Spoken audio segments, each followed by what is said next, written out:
public financing and redistricting and voter ID, like those issues. Before this panel, like quite frankly, I didn't even know like how they affected me and like other people in Wisconsin. So.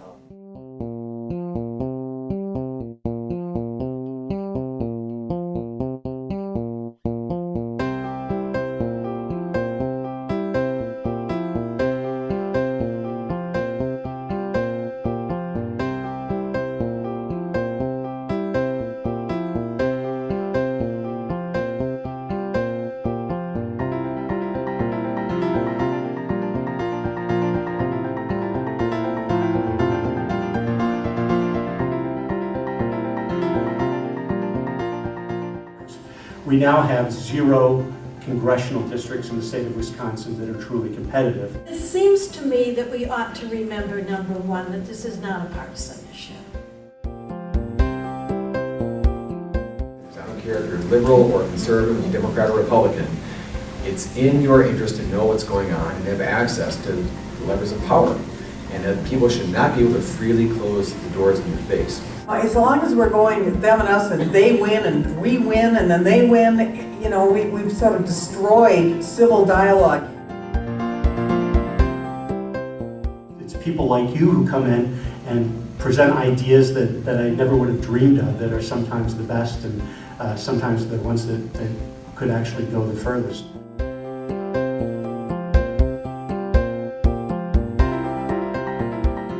Right now, the legislators choose who their voters are. Voters don't get much choice as to who their legislators are. And there are some districts in the state where a dead Republican would win over a live Democratic opponent and vice versa, because the districts have been formed in such a way that there's utterly no competition. When there's no competition, legislators can take you for granted and often do. I haven't met anyone who has had good things to say about all the negative ads running on TV. Not just the message, but the sheer number of them. Unfortunately, without major changes, we are likely to see the problem only get worse as more and more money flows into campaigns from wealthy donors and interest groups, the names of which we will never know. Significant missing ingredient in Wisconsin government today is disclosure. And the second most significant missing ingredient in government today is civility in our civic discourse.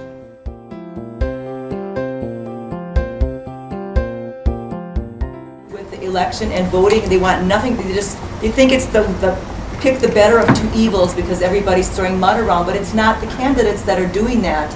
And I think it's such a disservice to our country when so many people fought to get the right to vote, to be able to participate in the political process and to elect our representatives, that they have done this. What can we as the next generation of voters do to actually influence the politics and the way that the direction of our country? The solution to bad democracy is more democracy, more participation, take an interest, be informed. I would suggest that you not only consider writing to legislators, but also become involved in campaigns, because you can make a measurable difference. Join an organization like Common Cause or the League of Women Voters. Join a political party, because the reason money dominates the political parties is because the individual contributor is being crowded out. And by volunteering, expressing opinion, less than 5% of people in the United States of America ever write a letter to a member of the legislature or Congress. So you can have an inordinate influence by getting involved.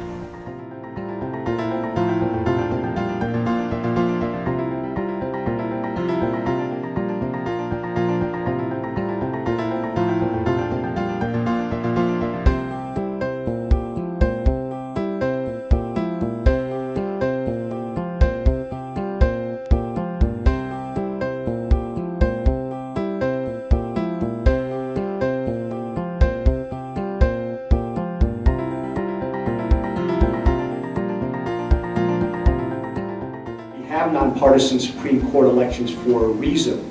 The Supreme Court is supposed to be impartial. They're not supposed to be political. But now we're in a situation where there's unlimited money flowing from the outside, and we now know exactly almost the outcome of every vote that comes before the state Supreme Court.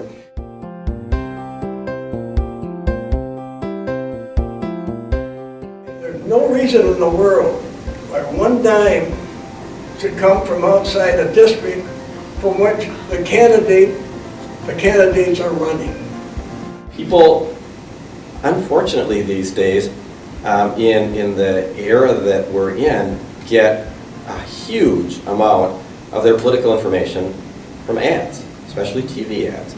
And it's disgusting to think that it's all this attack stuff that is shaping, the minds of people. When he ran for Senate, he could not buy airtime because it was all taken by outside groups that were weighing in on that race. The candidate couldn't get their message out on the airwaves because it was all bought up by other people that were commenting on his race.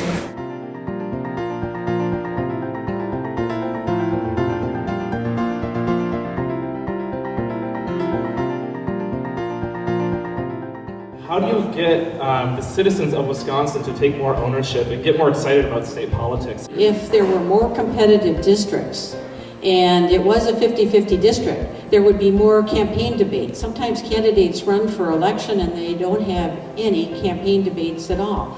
They'd have more town meetings, there'd be more listening sessions, and then that would encourage citizens to come out and to be participating.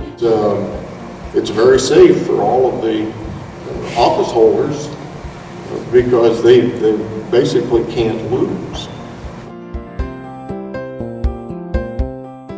The key is to provide a system that encourages voters to take back the legislature. And that's going to happen when people get upset enough, when people get motivated enough, when people get excited enough about the potential to go out there and elect people who have a common sense agenda. We also have to just stop this seemingly never-ending effort to restrict people's ability to vote.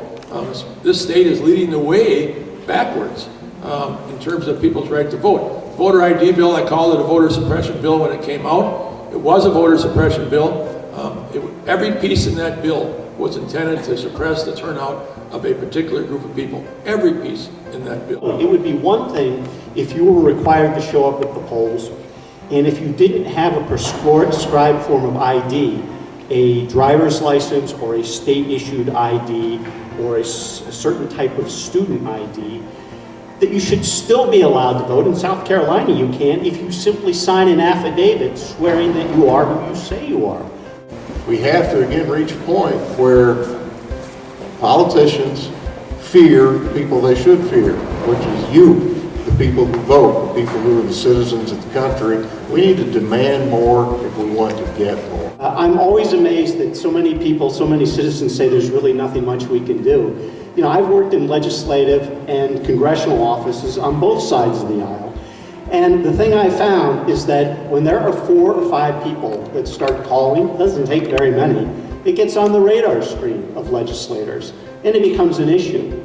And if you get 4 or 5 people in every district starting to call on an issue like redistricting reform or disclosure or voting rights, it becomes a movement. It starts in places like this.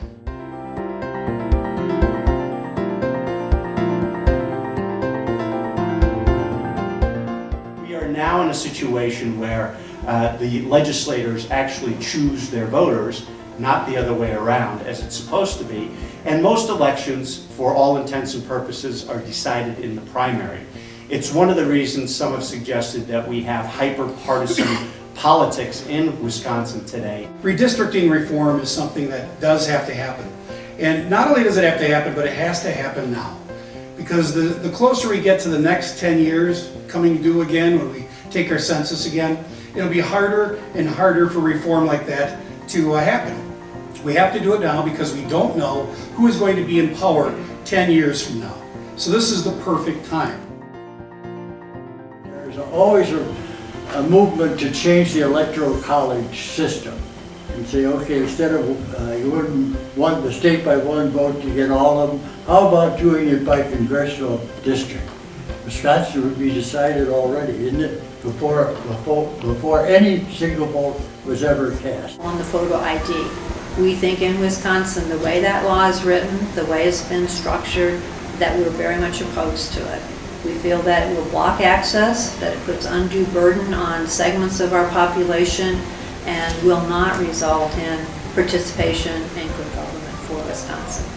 You hear people say, oh, well, you've got to show an ID to go in and you know, buy a six-pack of beer.